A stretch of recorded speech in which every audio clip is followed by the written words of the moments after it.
Bonjour à tous et bienvenue sur la chaîne YouTube d'Automobile Propre pour une nouvelle vidéo dans laquelle nous allons vous parler de l'Opel Frontera électrique. Alors, vous le dis d'entrée de jeu, toutes les informations ne sont pas encore connues, on n'a pas toutes les caractéristiques techniques. Je vous invite à vous abonner à la chaîne YouTube d'Automobile Propre si ce n'est pas déjà fait. Cochez la petite cloche des notifications et je vous propose maintenant de découvrir le nouvel Opel Frontera.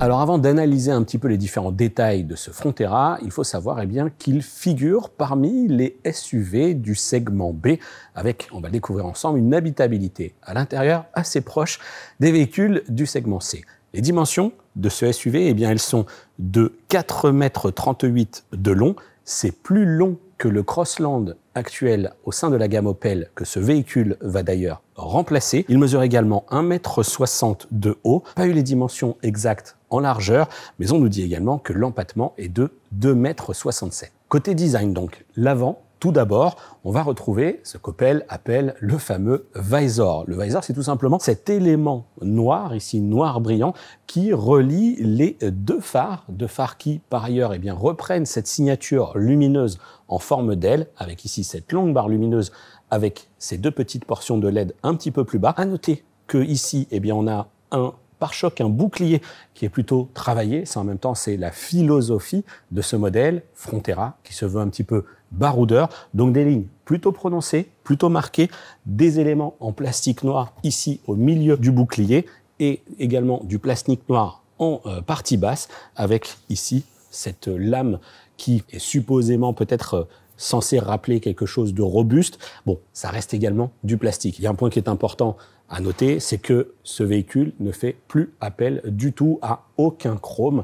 En même temps, les chromes, c'est pas très bon pour l'aspect écologique que l'on nous a confessé ici. N'utilise plus de chrome, beaucoup de matériaux recyclés à bord du véhicule, notamment dans les selleries, dans les tissus, mais sans doute également aussi pour les parties extérieures, la plateforme, les carrosseries, etc. Donc on est là sur un véhicule qui tente de s'imposer avec un certain caractère, et un caractère qu'on va aussi retrouver sur les lignes de capot, ici, plutôt prononcé, mais plus spécifiquement aussi sur tout ce qui est ligne d'épaule.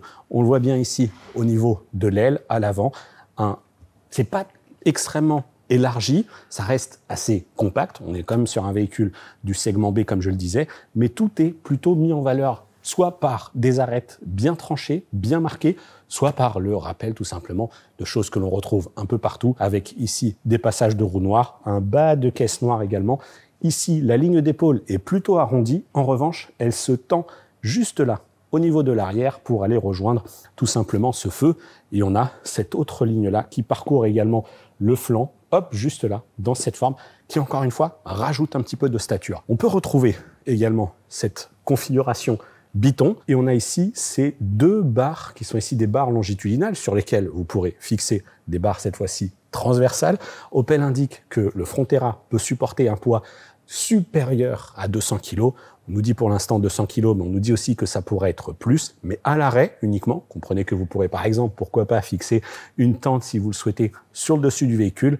Le poids, cette fois-ci, que cette galerie pourra supporter en roulant est d'environ 80 kg. Dans la configuration qui nous est présentée ici, ce Frontera, il est chaussé de pneumatiques en 17 pouces, plus précisément du 215 par 60 par 17, des jantes au style que l'on connaît déjà un peu chez Opel, rien de bien nouveau là-dessus. Je reviendrai sur ce qui se passe juste ici quand je vais aborder avec vous la partie motorisation, batterie, mais avant cela, je vous propose de nous intéresser à ce qui se passe à l'arrière. Ici, on retrouve le Blitz noir, Blitz, le logo de chez Opel, qui est également repris sur l'avant, assez classique, mais ce qui change ici, c'est tout simplement la position du nom Frontera en toutes lettres.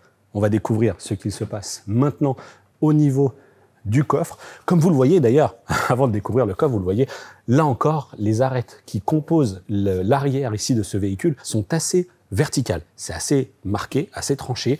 Également au niveau des feux ici, feu de stop et feu arrière, avec là encore ici des arêtes assez marquées, assez présentes, mais là pour des logiques également aérodynamique, il faut casser le flux d'air. Volume de coffre qui est annoncé ici par Opel de 460 litres dans cette configuration-là, et ça peut aller jusqu'à 1600 litres si jamais vous rabattez les dossiers des sièges. Le point qui est assez intéressant à noter, c'est qu'on voit que l'on a ici un plancher qui est livré en série, un plancher qui va permettre tout simplement de créer une hauteur, une deuxième hauteur. Donc ça peut être pas mal si jamais vous avez des éléments plus fragiles à stocker en dessous, pourquoi pas les câbles de recharge si vous le souhaitez, et vous le voyez que ça libère quand même pas mal de place. Donc on est sur 460 litres au maximum ici, avec cette planche rigide, et on a quand même, regardez, juste là, un vaste espace derrière ces passages de roues qui sont plutôt bien dégagés. Vous allez quand même pouvoir encore mettre quelques petits effets personnels. Dernière petite touche de détail, mais néanmoins pratique pour le quotidien. La plage arrière, ici, comme vous le voyez, qui est une plage arrière articulée en deux parties, ce qui permet tout simplement, lorsqu'on ouvre le haillon, de dégager l'accès ici au stockage. C'est quand même assez profond. Et puis surtout, ça évite donc de se cogner la tête. Je vous l'ai dit, on va maintenant s'intéresser à la partie batterie, recharge et motorisation.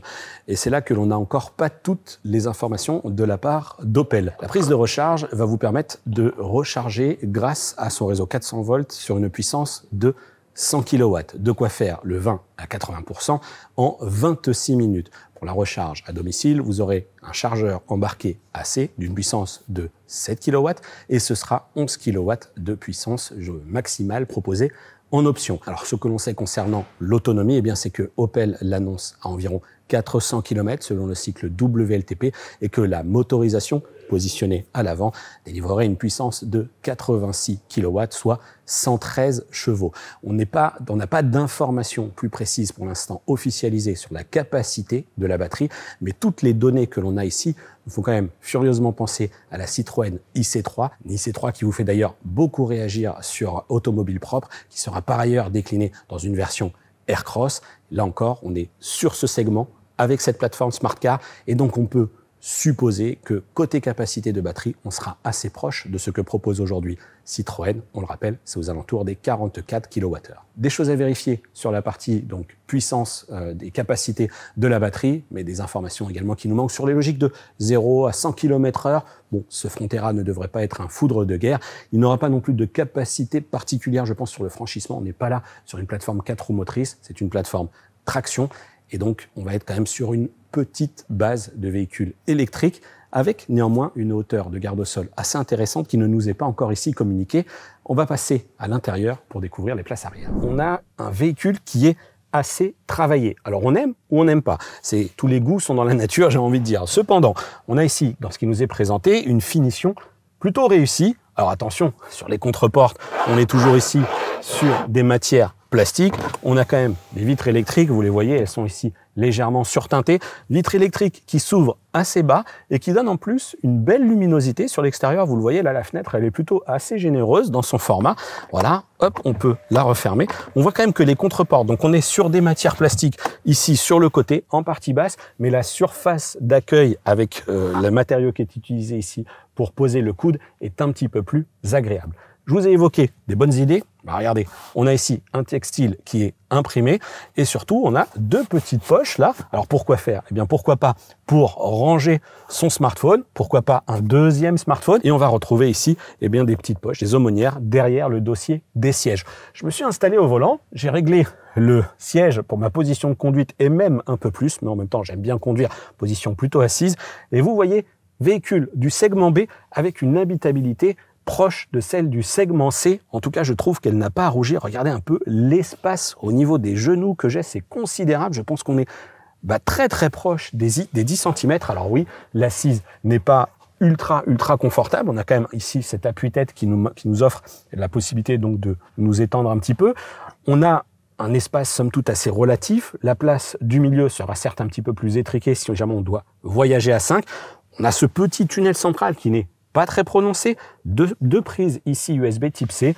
Bon, on n'a pas beaucoup de maintien latéral, mais je trouve que on a plutôt de la place. Et puis surtout, observez un peu, encore une fois, cette hauteur ici au niveau du toit, c'est considérable. Alors certes, à l'extérieur, ce Frontera, du coup, il fait très allongé, très linéaire. On n'a pas du tout de logique de toit plongeant. C'est très horizontal, mais ça profite ici à l'espace de vie à bord, avec toujours la poignée de maintien, deux petits éclairages ici, diodes. Donc dans l'ensemble, sur les places arrière, ça semble cocher un peu toutes les cases.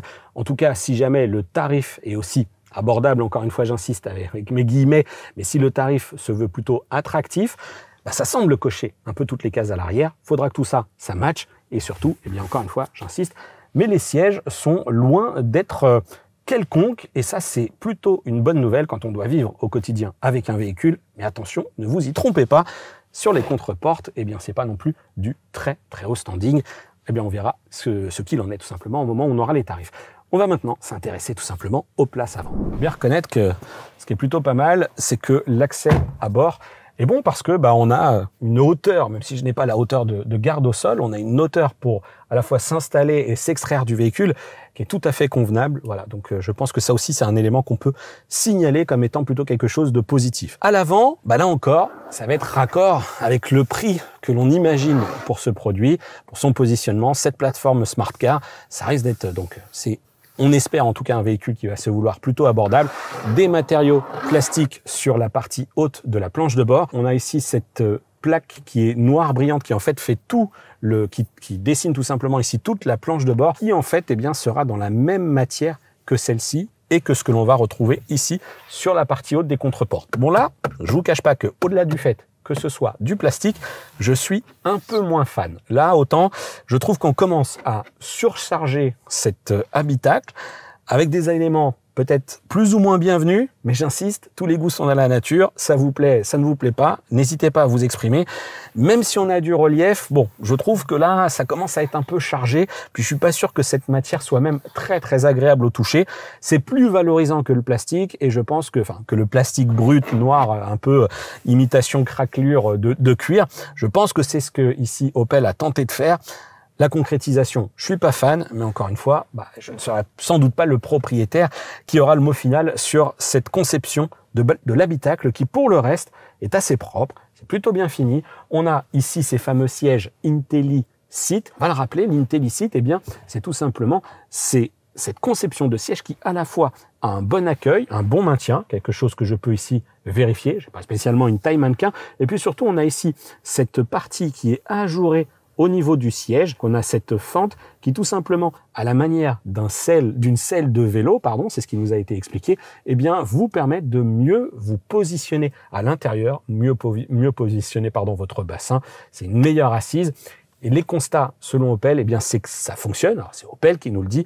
Même au-delà des 2 heures de conduite en continu, les passagers, les conducteurs et passagers à l'avant traduiraient une meilleure position de conduite, moins de fatigue. Affaire à suivre au niveau tout simplement des tests, au moment des tests et des essais routiers.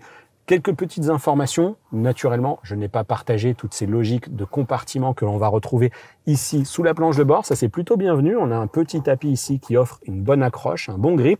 On a des rangements dans les contreportes. On a un petit rangement ici également, ce qui va m'emmener à cette partie au niveau de la console centrale, où on va retrouver ici ces petites accroches flexibles. On a 2 porte-gobelets, mais en fait on a surtout ici cette sorte de ceinture élastique qui va pouvoir s'étendre pour accueillir de plus larges volumes, pourquoi pas y stocker même, alors si jamais vous le souhaitez, comme on nous l'a dit, une tablette. Alors là, on imagine qu'on peut poser une tablette, la tablette, bien évidemment, c'est lorsque vous serez à l'arrêt, à la station de recharge pour patienter à l'intérieur de votre voiture. Le smartphone, il trouvera idéalement sa place ici, au niveau du chargeur à induction, avec ses 2 prises USB type C pour se recharger, pourquoi pas en filaire, et pour communiquer avec les écrans, et notamment l'écran d'infodivertissement que vous voyez ici depuis tout à l'heure. On a 2 écrans de 10 pouces pour le cluster d'instrumentation, l'affichage des informations tout simplement que l'on retrouve dans son compteur, et ensuite ici le système d'infodivertissement qui, on le voit, évolue. Malheureusement ici, dans le cadre de cette présentation statique, on ne peut pas faire grand-chose. On voit qu'on a quand même une assez belle surface d'affichage, notamment pour la partie GPS.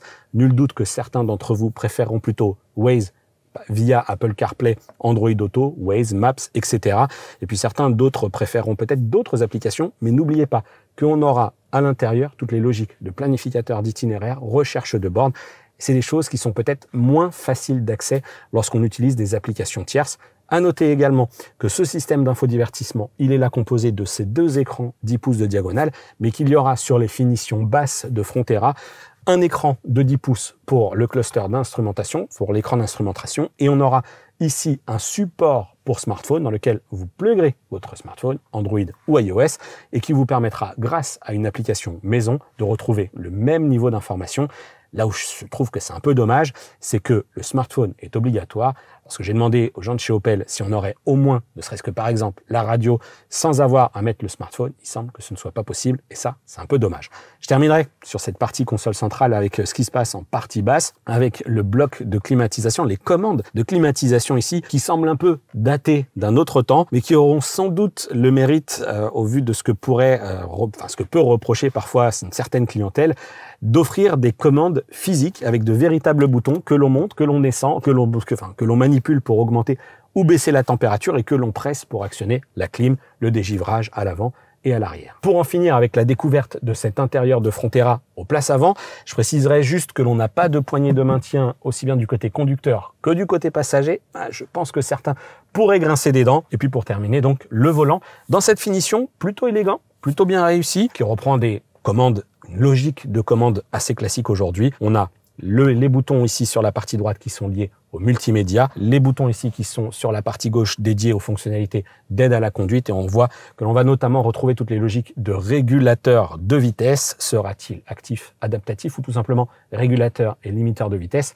Tout ça, il faudra attendre d'en savoir un petit peu plus sur ce Frontera. Voilà pour l'instant pour les différentes informations que l'on peut donc vous partager sur cet Opel Frontera. In fine, vous pensez bien qu'on va suivre toute l'actualité autour de ce véhicule. On a hâte d'en savoir plus sur les prix parce qu'in fine, ça risque d'être ce qui va décider, ce qui va fixer le sort d'une certaine manière. Est-ce que ce Frontera est bien positionné au sein, ne serait-ce que dans la constellation Stellantis? Est-ce que c'est un véhicule qui va mériter toute votre attention? Vous l'avez vu, il y a des choses qui sont bien réalisées. Exprimez-vous sur le look, exprimez-vous sur l'intérieur, les performances que l'on en attend. Et puis nous, on va suivre cette actualité. Côté tarif, je vous l'ai dit, on n'a pas de prix qui est annoncé. La disponibilité, on devrait en savoir un peu plus avant l'été, courant de l'été, et puis ensuite pour une commercialisation de ce modèle aux alentours du mois d'octobre-novembre. Voilà. D'ici là, je vous invite à vous abonner une nouvelle fois pour suivre toute l'actualité à la chaîne YouTube d'Automobile Propre si ce n'est pas déjà fait. Cochez la petite cloche des notifications et puis surtout, n'hésitez pas, vous pouvez également nous retrouver, nous suivre sur nos réseaux sociaux, mais aussi, et bien évidemment, sur le site d'Automobile Propre. Et il ne me reste plus maintenant qu'à vous dire à bientôt pour une prochaine vidéo sur notre chaîne YouTube. Ciao!